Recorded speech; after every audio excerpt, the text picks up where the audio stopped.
Ang Ginoo manaa kaninyo. Manasa kanimo. Pagbasa gikan sa Santos nga Ebanghelyo sumala ni Mateo. Himayaon ikaw, O Ginoo. Si Jesus mingon sa iyang mga tinun-an, busa pamati kamo og sabta ninyo ang kahulugan sa sambingay mahitungod sa magpupugas. Kadtong nakadungog sa mensahe mahitungod sa gingharian, apan wala makasabot niini, mao ang binhi nga nahulog didto sa agianan. Miabot ang yawa o gisakmit ang gipugas didto kanila. Ang binhi nga nahulog sa yutang batuon, mao ang mga tao nga malipayong midawat sa mensahe sa pagkadungog nila niini. Apan dili kini makagamot diha kanila, busa dili sila mulahutay sa pag-abot na sa mga kalisdanan o mga paglutos tungod sa mensahe, muundang dayon sila. Og ang binhi nga nahulog dapit sa mga sampinit, mao ang mga tao nga nakadungog sa mensahe, apan ang mga kabalaka bahin niining kinabuhia ug ang gugma alang sa mga bahandi mulumos sa mensahe ug dili sila makabunga. Ug ang binhi nga napugas didto sa maayong yuta, mao ang mga tao nga nakadungog ug nakasabot sa mensahe. Mamunga sila, may mamungag taggatos, ang uban tagkanuman, ug ang uban tagkatluan. Ang Ebanghelyo sa Ginoo. Daygon ikaw, O Kristo.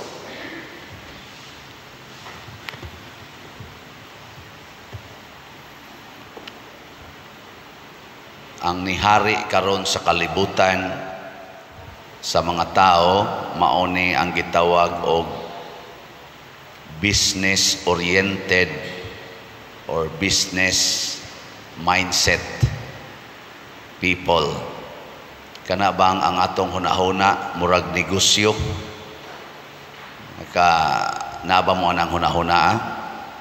Ano bang magkwinta ka, naaba ni ginansya, kung buhaton ko ni, doon na ba'y kaayuhang moabot? Gitawag na business-minded people. Lingiyay mong tupad. Nga unsay negosyo ni mo karon. Daghan kayrong gipanghimong mga negosyo, na ay negosyo nga ginagmay, na asay dinagko, na asay yung face-to-face, na asay online. Na ay tinarong, na asay binuang negosyo. Basta gusto kitang naiginansya. Ang Ginoo mausad na iyang challenge nato. Pabungaha ang akong gitanom diha ninyo. Investment sa Ginoo ba? Na gi-invest ang Ginoo nato, nya kinahanglan nga mubunga. Nya unsa may iyang gi-invest nato? Ang iyang mga pulong, labi na gyud ang iyang mga sugo, kaning 10 Commandments nga gihisgutan sa atong unang pagbasa. Kumusta man ang 10 Commandments diya sa inyong kinabuhi? Mabungahon ba o namatay? Kinsa ninyo ang nakasag-o pa sa 10 Commandments? Taas ang kamot. In proper order. Tanawa, di ba? Wa kayo iniisa. Kana, kay wa kasag-o, pasabot, wa gid na magpabunga sa 10 Commandments. Ni ana diri sa atong book of sa atong unang pagbasa, Exodus chapter 20. Nya murag na asad na sa book of Numbers mantingal ito. Utro sa kong wa kasago. Number chapter 19 murag nana, no? Gihisgutan sad na pero dili kayo dito kompleto. Ang kani siya mo kompleto kaning Exodus chapter 20. Samaan ang pag-ingon nga ayaw kaibog sa mga butang sa imong isig katao o kaha sa iyang asawa. Na nibunga ba na karon? Oy, daghan kayo mga masinahon. Sinasina gyud, kaibog ba sa mga balay, masina kas balay, masina kas iyang sakyanan, sa iyang mga alahas. Nya naagi magsinahay, maibog ka sa iyang asawa, urbana. Mo nang uso kay narong kinabitay, online nga kinabitay, naasay aktual, magsugod sa online, nya moabot dayon sa aktual nga kinabitay. Hastang mga asawa karon 40 na sang kusugang mga bit tungod anang online kanabang kuan ba kanang social media.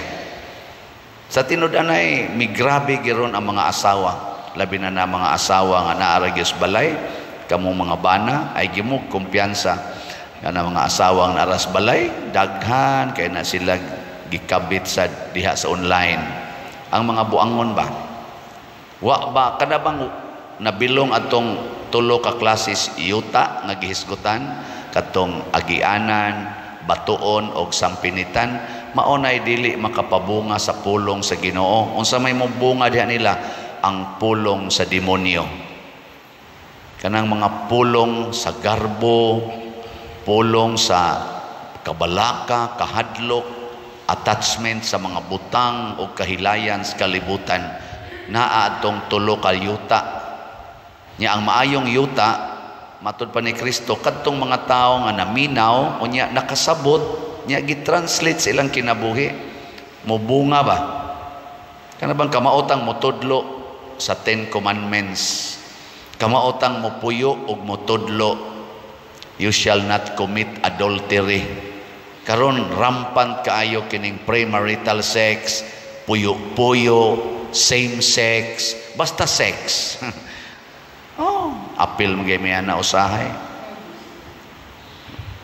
Ano man dahi kamura dahi. Kamura dahi kamaong muyawa-yawa, kamaong masan mi. Kamura di ay i-challenge anang gitawag og divine business. Kami sad challenge pod mi. Kusog kitang mo paginansya sa atong mga kwarta, sa atong mga talents. Pero minus kay tag effort pagpaginansya sa pulong sa Ginoo. Lahi ra ba ning pulong sa Ginoo mga igsoon? Nga naman, kung mauni ang mudaghan din hinato, ato dayong mabatunan ang gitawag og lasting happiness, lasting peace, lasting unity, perfect contentment. Ana mo na siya mahitabo naba moron ani kaning akong gisgutan, lasting happiness, lasting peace, lasting unity o perfect contentment na mo ana wa na gubot kayo ang kalibutan karon siging away sa managtiayon, away sa mga managsuon, away sa mga silingan, away sa mga politicians, away sa mga office workers, away sa mga pari, away sa mga madre, away sa mga organizations ni asimbahan. Purting inawayay. Ambot pila ka karon ang wa ka mag-away. Kinsa ninyo dinhi ang wa gyud kasuway nga giaway mo ta sa kamot? Kanabang wa mo libak ka, wa mo istoryahing bati. Tanawa pulos gyud mo nakasinati ana. Kinsa ninyo dinhi ang wa gyud mangaway ta sa kamot? Kana di gyud mangaway ba? Di gyud mo tubag, di gyud masuko. Una pulos sa day. Still no na siya. So naa diha ang challenge. Kanus aman ta mo pabunga sa pulong sa Ginoo kun kamaotang motuman sa sugo sa Ginoo bisan pag kita gipasakitan, bisan pag kita giaway, bisan pag kita gibutang-butangan, ilaron o kaha patyon, kamaog yapuntang mubuhat sa pulong sa Ginoo. Nya si Kristo ra ba kaning 10 commandments iya na lang ning gitibuok sa sentro niini. Unsa may sentro sa 10 commandments? Higugmaa ang Dios labaw sa tanan o higugmaa ang imong isig katawo samas imong kaugalingon. Katubitang giilad-ilad ta dinhi katong dihay katubang ingon bang patyon ko nya ni resulta hinoon nga nangayo ra day hinabang nya nakahatag pagid ta og pila tay atong nahatag atong murag 7,000 6,000 ba to nga nasudlan ko og ok ang sana ang baba siyang anak nya na ospital ang ok wa mamatay nangitlog na noon dito sa laom. Diha sa to'y doktor nga nagkuan niya actually pangilad raman gito na malandong baya ko inako humani adto mutabang pabata kay dinhi manggos ato do na mangguta dinhi kanang sistema kung naay mangayo nato diha pasuwaton butangag address ana number contact number nya nata dinhi social action team or gitawag natong SUACT nakugihan kay na sila ang main kita nang akugihan kay kanila Brad Fang o si Brad Dennis ila mga kauban ila din ang adtoon ila nang susihon mulakaw pag kuna sila kung risko kay tanan kuyaw pag mapakag iro kay ila mang yung susihon dito ila yung tan-awon ba aktual og naas ospital ila ginang bisitahon og naas bukid ila ginang adtoon og naguba bag yung balay nana karon kay na may mangayo nato nga tuas Davao, tuas Negros, tuas sa hay panang uban. Maglibog ko nako. Saon kani so nisuway tag tabang-tabang ato, mura man tog ilad tong ilang gibuhat. Di man ko nato maaktual. Na karon na mangyapoy magsigig text nako karong bunta atong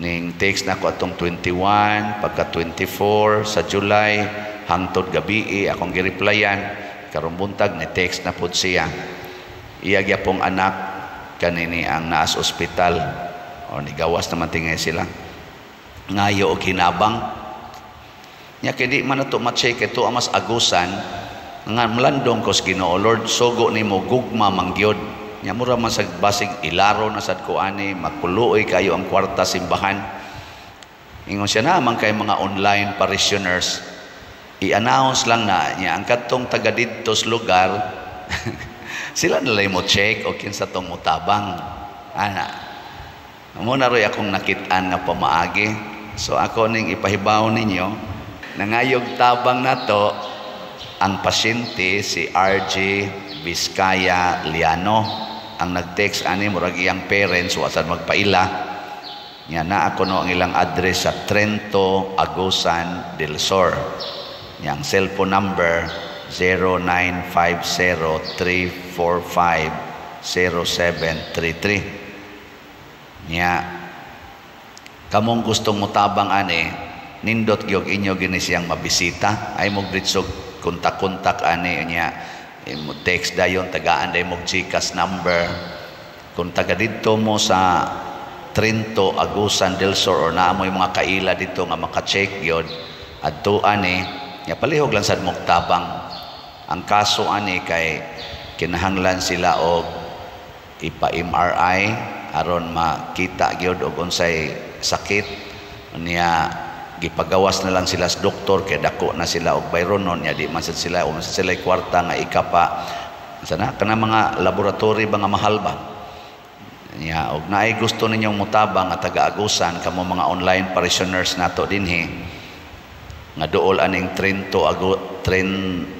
Agusan del Sur bisitahi gid ninyo or pabisitahi gid didto ato na lang gining inanion ngano man kinisang mga tao nga nabilong atong tulo kayuta katong naas agianan katong batuon o kaning sampinitan mga maro sad ni sila nya kinsa may ilang atakihon kinsa may ilang luman o kaniganing biktima ang mga tao nga mabungahon kana bang mga tao nga nagpuyo sa pulong sa Ginoo sama natong ni asimbahan kana mga tao nga mga manggihatagon mao sa na ilang atakihon ilan ang ilaron parehagod ni Bishop Chupilo Kamomot akita sa dinhigod ato man ang na-experience ngayog pliti niya gikan pas prisuhan puyo-puyo pa dinhi magpabuta-buta unya ang resulta di ay gikuha di ay ang kwarta sa atong ni Remy kaning akong sekretary, personal secretary, di ka kitas baso dias lamisa, inig panglimpyo, iyang makahig ang baso nga bildo, mahog kay hap lagi kuno iyang mata, pero ganahan lagi siyang manglimpyo. Kato bang si ari diri katong Edwin nga gikan sa tug si PDRC. Niya pagdangtag pila ka adlaw, ning kalitlag kawagtang dinhi, buta man tato pero kusog man kay ni ikyas. O gida ang pitaka ni Remy nga dito gibutang sa bag nga gisud pag dito sa kabinet. Buta kita pas kabinet, kita pas bag, kita pag yun sa pitaka dito sulod. Nadain taong kwartang Remy nga mga pila to 6,000 ba to kapin, 7,000 ba to anang atakihon ta ba mo narong daghang ay mga scammers. Kanang mga scammers, kanang mga magsigpangilad nato, kanang mga kurap, kanang mga tulisan, mga kawatan, mga terorista, naa na sila nabilong atong tulo ka yuta. Katubang dili mo bunga ang pulong sa Ginoo nya, kinsa may ilang i-terrorize, kinsa may ilang kawatan, kinsa may ilang ikurap. Ang mga tao nga nagpuyo sa kinabuhi nga Dios nun, party corruption sa atong gobyerno o sa simbahan, kinsa mang kwarta ilang kawaton, ang kwarta sa mga magbubuhis, kinsa maning nibayad og buhis, ang mga taong nagsunod sa pulong sa Ginoo. Kinsa maning nangurakot, ang wa mamayad og buhis, di ba? Nya unsa man nato maningkamot sa ta nga mogamit og wisdom, atong siguroon nga inig-share nato sa bahandi dinhi sa simbahan na agi tinuod nga prueba, pero di kita kaapas mailad kita, ato na lang sa ginang i-charge to experience, pero di kita mo balibad og tabang. Muna kamong taga duol-duol anang Trinto Agusan, pangitaan ninyong pasyente nga si RJ Vizcaya Liano na manisil number, ikuan lang ni tawagi or unsaon ninyo, palihog lag search, pero nindot gyud nga naagi gitawag og actual physical nga pagbisita og pag-check, pagpruiba kung tinuod ba ang maong panginahanglan. Iampo natos Ginoo nga ingon ani ta ka mabungahon. Nyag magtinabangay na tang tanan niining pagtuman sa sugo sa 10 Commandments nga gisummarize ngadto sa paghigugma sa Dios o paghigugma sa atong isikatawo, adaghan kay tagmadawat nga mga grasya. Morning sa atong pagtuman sa daning pagtabang, daghan sang nitabang nato dinhi na malit og slots. Tanawa pila na atong halin karon, niabot na og 36,565 ka slots. Pagpak 39,435 na lang ka slots ang available og nahibilin. Paspasan tanig palit, labi na gyud mo apil mo aning atong 4-slot challenge kutob karong August 6. Ang atos ang 4-slot challenge as of yesterday niabot na sad og 1,000 nya 8 ka 4-slot challenge. So pakpak 1,000 raman to akong gipangayo, pero niabot na nasobraan nag 8 ka 4-slot challenge. Basig na pa nimo abot daghan kay layo-layo pa man ang August 6. Duha pa ka semana tingali, duol-duol duha ka semana.